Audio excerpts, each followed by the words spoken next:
ਬਾਬੇ ਨਾਨਕ ਨੇ ਕਿਹਾ ਸੀ, ਦੇਖੀ ਜਾ ਮਰਦਾਨਿਆਂ ਰੰਗ ਕਰਤਾਰ ਦੇ, ਆਪੇ ਮਰ ਜਾਂਦੇ ਜਿਹੜੇ ਦੂਜਿਆਂ ਨੂੰ ਮਾਰ। ਜਿਹੜੀ ਹਸਦ ਆ ਨਾ,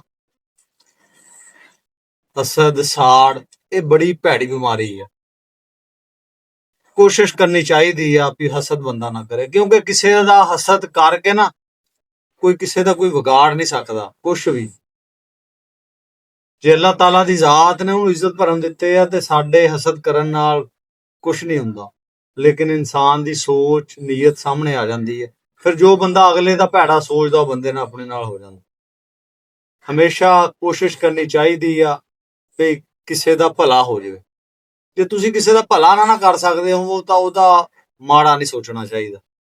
ਜਿਹੜੇ ਟੋਏ ਅਸੀਂ ਦੂਸਰਿਆਂ ਵਾਸਤੇ ਖੱਟਦੇ ਆ ਨਾ, ਉਹਦੇ ਵਿੱਚ ਬੰਦਾ ਆਪ ਹੀ ਡਿੱਗ ਜਾਂਦਾ। ਕਦੇ ਵੀ ਜ਼ਿੰਦਗੀ ਦੇ ਵਿੱਚ ਕੋਸ਼ਿਸ਼ ਨਹੀਂ ਕਰਨੀ ਚਾਹੀਦੀ ਵੀ ਕਿਸੇ ਦਾ ਕੋਈ ਨੁਕਸਾਨ ਹੋਵੇ, ਕਿਸੇ ਦਾ ਕੋਈ ਕੰਮ ਵਿਗਾੜੇ ਬੰਦਾ, ਕਦੇ ਵੀ ਨਹੀਂ।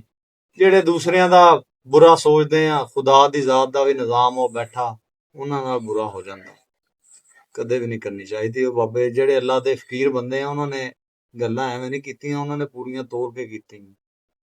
ਤਾਂ ਹੀ ਬਾਬੇ ਨਾਨਕ ਨੇ ਕਿਹਾ ਜਿਹੜੇ ਦੂਹਿਆਂ ਦਾ ਭੈੜਾ ਮੰਗਦੇ ਆ ਉਹਨਾਂ ਨੂੰ ਆਪ ਨਾ ਭੈੜਾ ਹੋਵੇ, ਬਚਣਾ ਚਾਹੀਦਾ।